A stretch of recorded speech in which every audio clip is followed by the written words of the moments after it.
Sir sir Ram Ram sir. Ram Ram. आप ये क्या कर रहे हो? इससे क्या लाभ है, मुझे भी बताइए ना। चलिए तो मैं आपको बता देता हूँ कि मैं क्या कर रहा हूँ और इससे क्या लाभ होने वाला है। ये मैं कर रहा हूँ भस्त्रिका प्राणायाम। एक ऐसा प्राणायाम कर रहा हूँ कि जिससे इतने अद्भुत लाभ हैं कि आप इसको करेंगे अगर, तो आपके शरीर की जितनी बीमारियां हैं वो 90% तक ठीक हो जाएंगी। मैं सबसे पहला इसका तरीका बताऊंगा आपको कैसे करना है, फिर इसके लाभ बताऊंगा, फिर सावधानियां बताऊंगा किस तरह से हमें करना है। आइए तो एक एक करके जानते हैं कि हम इसे कैसे करना है, क्या लाभ होने वाले हैं हमें। भस्त्रिका प्राणायाम हमारी श्वासों के लिए होता है। ठीक है, हमारे श्वासों को ठीक करने के लिए होता है। तो उसे करना कैसे है?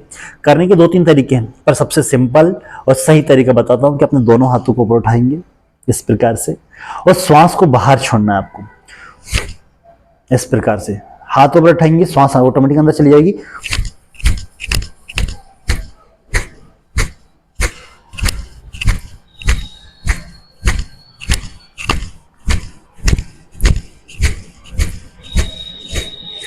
इस प्रकार से बस हाथों को ऊपर नीचे, अगर हाथ ऊपर नीचे करते थक जाते तो आप हाथों को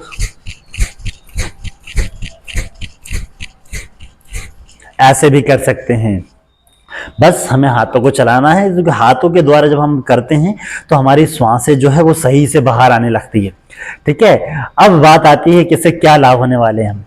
तो ये इतना लाभकारी है कि जब आप श्वासों को अंदर खींच के बाहर छोड़ते हैं तो हमारे रक्त के अंदर जो विशुद्धियां आ जाती हैं, जो विषैले तत्व आ जाते हैं, विषैले पदार्थ आ जाते हैं, तो भस्त्रिका प्राणायाम क्या करता है कि इन सारी चीजों को अंदर से खत्म करता है और आपके रक्त की शुद्धता को बढ़ाता है, जिससे आपके चेहरे पे पिंपल्स होना या फिर आपको एलर्जी होना, ये सारी समस्याएं जो होती हैं वो धीरे धीरे खत्म हो जाती है। दूसरा सबसे बड़ा इसका लाभ है कि आपके शारीरिक तौर से मजबूत बनाता है, आपकी नस नाड़ियों तक ऑक्सीजन पहुंचाने का काम करता है, आपके लंग्स को मजबूत बनाता है, आपके फेफड़ों को मजबूत बनाता है। जिन लोगों ने बीड़ी सिगरेटें पी पी के अपने लंग्स को कमजोर कर लिया है, या जिनको दमा की समस्या है, या जिनको खांसी चलती रहती है, तो उन समस्याओं को भी ये खत्म कर देता है। साथ में जिनको कंठ के रोग हैं, जिनको टॉन्सिल्स हो जाते हैं, गल सुबह हो जाते हैं, कफ जम रहा है, तो इन सारी समस्याओं को भी भस्त्रिका प्राणायाम खत्म करता है। साथ में ये आपकी साइनस जैसी समस्या है उसको खत्म करता है। और सबसे बड़ा लाभ बताऊं, ये आपके जब आप इसका अभ्यास करते हैं तो ये आपके अंदर के डर को भी खत्म कर देता है। जो आपके शरीर के अंदर डर बैठा रहता है उस डर को खत्म करता है, आपको एक अंदर से पॉजिटिव एनर्जी देता है, आपके अंदर एक नई ऊर्जा, नया उत्साह, नया साहस पैदा करता है। साथ साथ एक सबसे बड़ा राज बताता हूँ हमेशा खूबसूरत और जवान बनाए रखने का, कि ये जब प्राणायाम का अभ्यास आप करते हैं तो ये आपको हमेशा तरोताजा और जवान बनाए रखता है। ये आपको कभी बुढ़ापे की तरफ नहीं जाने देता, ये आपको हमेशा जवान बनाए रखेगा। बस सावधानी कुछ रखनी है। सावधानी क्या रखनी है कि जो लोग जिनको हाई ब्लड प्रेशर है या हृदय रोग की समस्या है वो इसको बिल्कुल धीमा धीमा करें।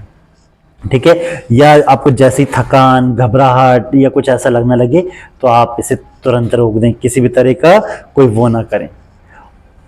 ठीक है, और इसे आप अभ्यास करते रहिए। ये आपकी पाचन शक्ति को भी बढ़ाएगा, पीलिया होता है आपके लंग्स को भी मजबूत करेगा। ठीक है, ये आपके लीवर को भी मजबूत करेगा और पाचन शक्ति को भी बनाए रखिएगा। बस सावधानी को ध्यान रखिएगा कि हाई ब्लड प्रेशर और हृदय रोग वालों को इसको धीमा धीमा करना है। और अगर आप कर भी रहे हैं और अगर कोई परेशानी आ रही है, जैसे कि आपको घबराहट होने लगी है, थकान होने लगी है, कोई परेशानी लगी, तो उसको रोक दें। बाकी करते रहिए और अपने आप को हमेशा आगे बढ़ाते रहिए। जय श्री राम।